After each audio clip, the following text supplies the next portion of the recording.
नमस्कार मेरे प्यारे साथियों। जैसा कि कल हम लोग पढ़ रहे थे संक्रामक रोग और असंक्रामक रोगों के बारे में, ठीक है, यानी कि जीवन शैली से संबंधित रोग, ठीक है। तो उसमें से कुछ चीज़ें रह गई थी, उसी को हम आज के इस वीडियो में देखेंगे। तो सबसे पहले हम देखेंगे कि जैसे जो संक्रामक रोग है, कौन से ऐसे रोग हैं जो भोजन और जल के द्वारा फैलते हैं, और इसका जो उद्भवन काल होता है वो कितने समय के लिए होता है, और इस पर किस प्रकार से हम रोकथाम लगा सकते हैं, ठीक है। तो सबसे पहले आएगा हमारा, आ जाता है हैजा रोग, ठीक है। हैजा रोग का संक्रमण भोजन और जल के माध्यम से फैलता है। इसका जो लक्षण होता है वो होता है अचानक गंभीर रूप से दस्त लग जाना, मल का रंग जो होता है वो चावल जैसा हो जाता है, उल्टियाँ होने लगती हैं, पैरों में ऐंठन होने लगती है और प्यास बहुत ज़्यादा लगती है। तो जो इसका उद्भवन काल होता है वो होता है 1 से 5 दिन। 1 से 5 दिन तक ये बहुत तेज़ी से होता है, और इस कंडीशन में क्या होता है कि जो व्यक्ति हैजा रोग से पीड़ित होता है उसके शरीर में पानी की कमी हो जाती है, यानी कि उसे निर्जलीकरण हो जाता है। अब बात आती है कि निर्जलीकरण को रोकने के लिए हमें क्या करना चाहिए। तो रोगी को पुनर्जलीकरण करना चाहिए, यानी कि ओआरएस का घोल देना चाहिए, नींबू पानी का घोल देना चाहिए, और उसे उबला हुआ पानी और ताज़ा सुपाच्य भोजन देना चाहिए, जैसे खिचड़ी हो गई, दलिया हो गया, ठीक है, जूस हो गया। इन सब चीज़ों को दे करके उस रोग पर प्रतिबंध लगाया जा सकता है। नहीं तो हैजा रोग से पीड़ित व्यक्ति जब हम उसे गंभीर रूप से नहीं लेते हैं तो कभी कभी ऐसा होता है कि हम उचित उपचार के अभाव में व्यक्ति क्या होता है, मर जाता है, ठीक है। तो इसीलिए बिना किसी देरी किए जहाँ तक हो सके डॉक्टर को हमें दिखाना चाहिए, ठीक है। इसका जो उद्भवन काल होता है वो होता है 1 से 5 दिन, ठीक है, ये इम्पॉर्टेंट है, तो आप लोग देखिएगा, ठीक है। नेक्स्ट है हमारा टाइफाइड।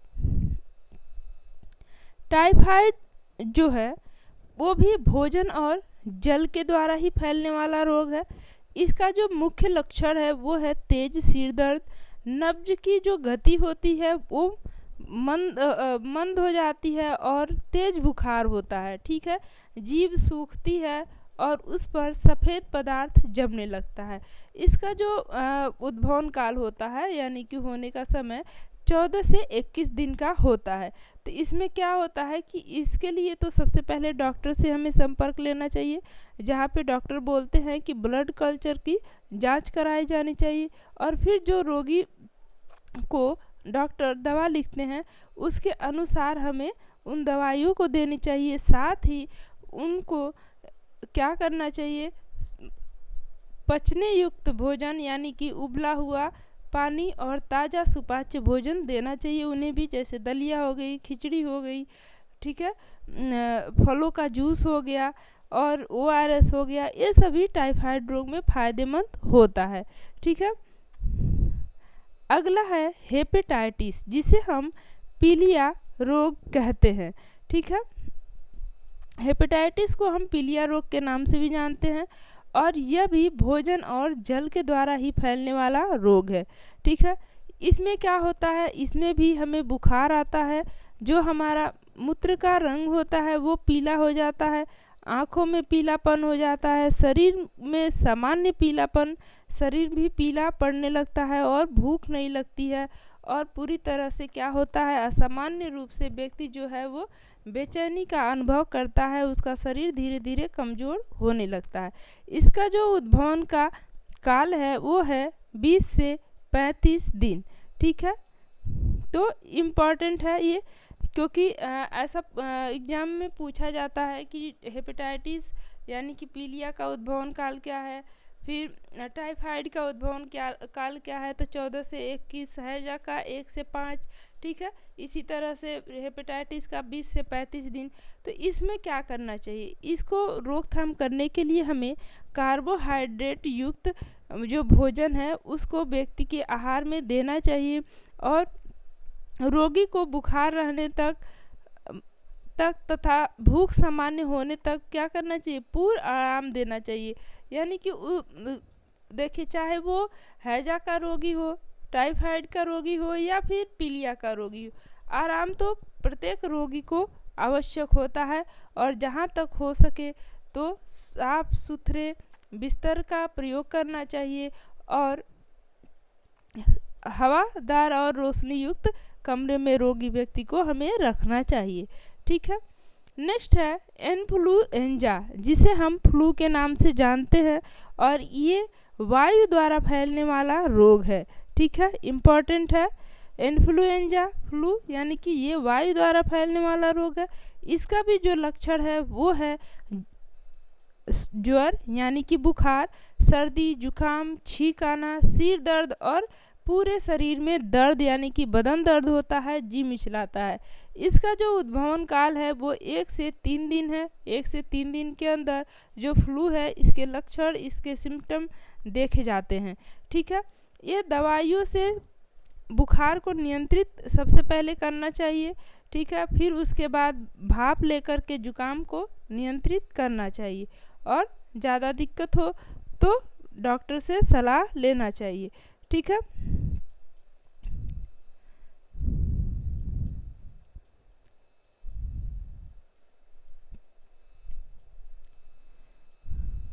जो फ्लू होता है इसका उपचार लंबा होता है, इसलिए चिकित्सक के क्या करनी चाहिए, निगरानी में रहनी चाहिए। ठीक है। नेक्स्ट है हमारा तपेदिक, जिसे हम टीबी के नाम से जानते हैं। ये भी इम्पॉर्टेंट है। ये भी वायु द्वारा फैलने वाला रोग है। इसमें क्या होता है, निरंतर लंबे समय तक क्या होती है, जो व्यक्ति होता है पीड़ित, उसको खांसी आती है, वजन में कमी, और उसको भूख भी नहीं लगती है, उसके शरीर में कमजोरी होने लगती है, नब्ज भी तेज गति से चलने लगती है, सीने में दर्द होता है, और सांस में उसके क्या होती है, दुर्गंध आने लगती है। जो तपेदिक से पीड़ित व्यक्ति होता है वो लंबे समय तक उसको खांसी आएगी, वजन में कमी होगी, और भूख भी नहीं लगेगी। फिर वो कमजोरी भी फील करेगा, सीने में उसके दर्द सा महसूस होगा, और सांस में दुर्गंध आती है। इसका जो उद्भवन काल है वो 4 से 6 दिन है। ठीक है, ये इम्पॉर्टेंट है। 4 से 6 दिन टीबी का जो उद्भवन काल होता है वो होता है। अब इसके लिए हमें क्या उपचार करना चाहिए, तो वातावरण को स्वच्छ बनाए रखना चाहिए, कैल्शियम से प्रचुर संतुलित आहार लेना चाहिए। जिस भोज्य पदार्थों में कैल्शियम अधिक मात्रा में हो उन्हें लेना चाहिए, जैसे दूध हो गया। ठीक है। और भी जो चीज़ें हैं जिसमें कैल्शियम प्रचुर मात्रा में मिलती है, दूध तथा दूध से बने चीज़ों को, अंडा, मांस, मछली, ये सभी चीज़ें लेना चाहिए। ठीक है। निरंतर 1 वर्ष के लिए सही उपचार कराने पर ये जो टीबी रोग है इससे हम निजात पा सकते हैं। ठीक है। नेक्स्ट है मलेरिया। मलेरिया रोग जो है वो मच्छर के काटने से होता है। ठीक है। इसमें भी ज्वर आता है, बारी बारी से ठंड लगता है, पसीना आता है, सिर दर्द होता है, बदन दर्द होता है, और जी मिचलाता है, उल्टी होती है। ठीक है। मलेरिया का जो उद्भवन काल है वो 10 से 14 दिन माना जाता है। ये भी इम्पॉर्टेंट है। ठीक है। इसकी जो पुष्टि है उसके लिए क्या किया जाता है, ब्लड कल्चर लेकर के उसका जांच कराया जाता है, फिर डॉक्टर द्वारा जो दवाइयाँ दी जाती हैं उसके अनुसार उसको रोगी व्यक्ति को देना चाहिए, ताकि वो जल्दी से ठीक हो सके। ठीक है। नेक्स्ट है हमारा टिटनेस। टिटनेस कैसे होता है, ये घाव पर धूल लग जाता है या फिर जंग लगी वस्तु से संक्रमण हो जाता है। जैसे मान लीजिए अगर किसी व्यक्ति को किसी लोहे की पात्र अथवा लोहे की वस्तु, कील अथवा सुई से घाव लग जाता है और उस पे जंग लगा हो या फिर धूल लगा हो, तो उसी के संक्रमण से ये टिटनेस रोग हो जाता है। इसमें भी जो व्यक्ति है उसको बेचैनी होगा, सिर दर्द होगा, बुखार होगा, गर्दन में अकड़न होगा, फिर उसको भोजन को चबाने और उसको निगलने में भी दिक्कतें आएगी। जबड़ा, मुंह, मांसपेशियों में खिंचाव आता है, पीठ जो है वो धनुष आकार में मुड़ जाता है और तेज दर्द होता है।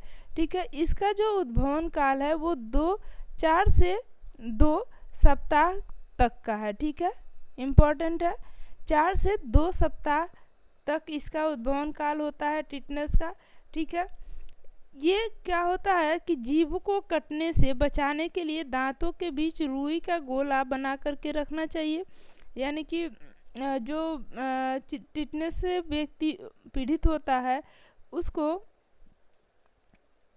दांतों से जीभ, जैसे मान लीजिए उसको बेचैनी, सिर दर्द जब होता है तो क्या होता है, उसको बेहोशी छाने लगता है। तो इसके लिए ताकि जीभ उसकी कटे न, इसके लिए रुई का गोला जो है उसके दांतों के बीच बना करके हमेशा रखना चाहिए और जहाँ तक हो सके स्वच्छता को बना करके रखना चाहिए और सभी जो चोट हैं उसको अच्छी तरह से साफ करके रखना चाहिए। यानी कि सफाई का हमें पूर्ण रूप से ध्यान रखना चाहिए। तो इस प्रकार से हम टिटनेस के व्यक्ति को ठीक कर सकते हैं। ठीक है, नेक्स्ट है हमारा काली खांसी। काली खांसी जो है वो वायु द्वारा फैलने वाला रोग है और यह श्लेष्मा झिल्ली में जलन और सूजन उत्पन्न कर देता है। गहरी आवाज़ के साथ लगातार क्या होती है, खांसी आने लगती है। इसका जो उद्भवन काल होता है वो है 7 से 12 दिन। ठीक है, और रोगी को 1 सप्ताह के लिए पूर्ण अलग स्थान पर रखना चाहिए, यानी कि उसे हवादार और रोशनी युक्त कमरे में रखना चाहिए, जिससे कि और आसपास साफ सफाई रखना चाहिए ताकि वो जल्दी से ठीक हो जाए। ठीक है,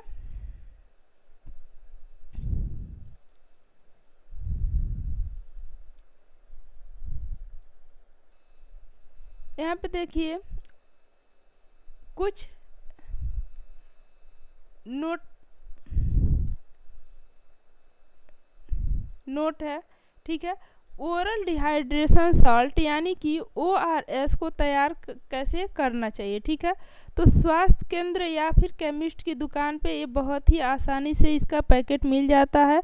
ठीक है, इसके पैकेट को खोल करके एक साफ बर्तन में रखना चाहिए और इसमें केवल हमें पानी मिलाना चाहिए, न कि दूध, सूप, फलों का रस, किसी भी अन्य तरल पदार्थ में इसको मिला करके नहीं देना चाहिए और अलग से चीनी भी नहीं मिलाना चाहिए। ठीक है, तो ORS के घोल को हमें अच्छी तरह से क्या करना चाहिए, साफ पानी में मिलाना चाहिए और शिशुओं के मामले में इस घोल को जहाँ तक हो सके पूरी तरह से सफाई करना चाहिए और इसके लिए बोतल का प्रयोग नहीं करना चाहिए। अगर मान लीजिए कि दस्त लग गई, हैजा हो गई या फिर कोई दिक्कत, तो उसके लिए ORS घोल अगर उपलब्ध ना हो तो हमें एक साफ जल लेना चाहिए, पीने योग्य जल। 8 बड़ा चम्मच उसमें चीनी और 1 बड़ा चम्मच उसमें नमक मिलाना चाहिए। चीनी और नमक मिलने के बाद इस घोल को अच्छी तरह से मिला करके रोगी व्यक्ति को देना चाहिए। ठीक है, नेक्स्ट आ जाता है हमारा HIV एड्स। ठीक है, HIV एड्स का मतलब हो जाता है, ये इम्पॉर्टेंट है, यहाँ से आते हैं क्वेश्चन कि HIV का अर्थ क्या है। ठीक है, तो HIV का अर्थ है ह्यूमन इम्यूनो डेफिशिएंसी वायरस। ठीक है, यह एक क्या है, विषाणु है। ऐसा भी क्वेश्चन आते हैं कि HIV मतलब क्या है, तो वो एक विषाणु जनित रोग है और इसका पूरा नाम क्या है, अर्थ क्या है, तो ह्यूमन इम्यूनो डेफिशिएंसी वायरस। ठीक है, जो प्राकृतिक सुरक्षा तंत्र पर क्या करता है, आक्रामक करता है और यह हमारे शरीर की सुरक्षा तंत्र को क्या करता है, संक्रमित कर देता है। ठीक है, HIV विषाणु जो है वो संक्रमित व्यक्ति तथा अन्य लोगों में भी इस रोग को संचारित कर सकता है। इसलिए जो HIV रोगी हो उसको अलग रखना चाहिए। ठीक है, जब HIV विषाणु व्यक्ति जो प्रतिरक्षण प्रणाली है वो पूर्ण रूप से नष्ट कर देता है तो एड्स रोग का होना आरंभ हो जाता है। जो HIV का विषाणु है वो व्यक्ति के जो प्रतिरक्षण प्रणाली है, यानी कि जो उसकी इम्यूनिटी है, उसकी जो ताकत है, उसको पूरी तरह से नष्ट कर देता है। तब उस व्यक्ति के शरीर में एड्स रोग होना आरंभ हो जाता है। एड्स का तात्पर्य हो जाता है acquired immuno deficiency syndrome. Important है, इस चीज़ को आप लोग देखिएगा, ठीक है। HIV एड्स एक तीव्र संक्रामक रोग है जो अत्यंत छीड़कारी और व्यक्ति की उत्पादकता को क्या करता है, प्रभावित करता है, और इसका कोई अभी तक उपचार नहीं है। इसलिए स्वयं को इस रोग से बचाने के लिए हमें इस तथ्य का ज्ञान होना चाहिए कि इस रोग का संचरण किस प्रकार से होता है, यानी कि इसका पूरी तरह से क्या है, इस रोग का इलाज नहीं है। इसलिए हमें कुछ चीज़ों का ध्यान रखना चाहिए, जैसे संक्रमित व्यक्ति के साथ असुरक्षित यौन संबंध बनाने के कारण भी HIV एड्स तेजी से फैलता है। शारीरिक तरलों के आदान प्रदान से, यानी कि HIV पीड़ित व्यक्ति के ब्लड को अगर ट्रांसफ़र कर दिया जाए दूसरे व्यक्ति को, तब भी ये समस्या आ सकती है। टीके आदि लगवाते समय प्रदूषित जो सुइयां होती हैं, खास करके गर्भावस्था के दौरान या फिर शिशु जन्म के दौरान, जो संक्रमित माँ बच्चे हैं उन तक ये पहुंच सकता है, ठीक है।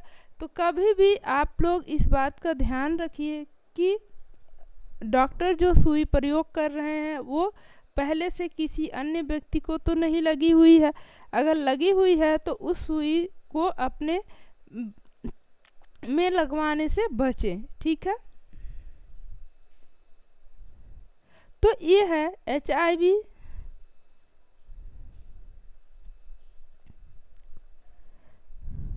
से बचने के कुछ उपाय, ठीक है। यहाँ पे आप फिगर देख पा रहे होंगे, ठीक है। ये फिगर दर्शाता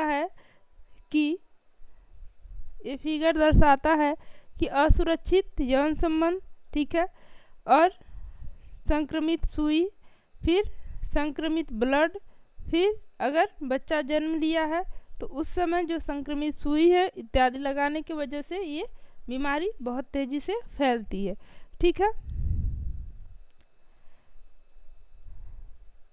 अब कुछ ध्यान रखने योग्य बातें हैं।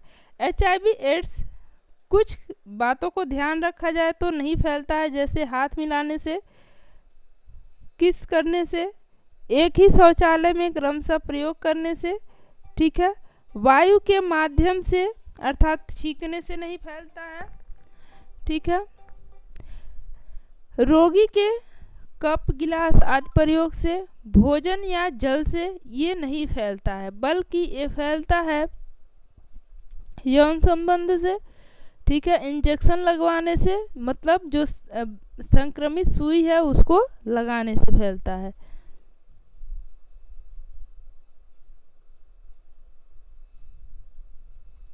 फिर रक्त चढ़ाने से, ठीक है। तो ये सभी क्या हैं, HIV को फैलाने वाले रोग हैं। ये कुछ इम्पॉर्टेंट चीज़ थी जो कि आप लोगों को बताना ज़्यादा ज़रूरी था, ठीक है। तो ये जो हमारा संक्रामक रोग है तथा जीवन शैली से होने वाले रोग हैं, ये वाला चैप्टर हमारा पूरी तरह से समाप्त हुआ। अब हम लोग नेक्स्ट चैप्टर पढ़ेंगे, ठीक है। आज के लिए बस इतना ही। Thank you for watch.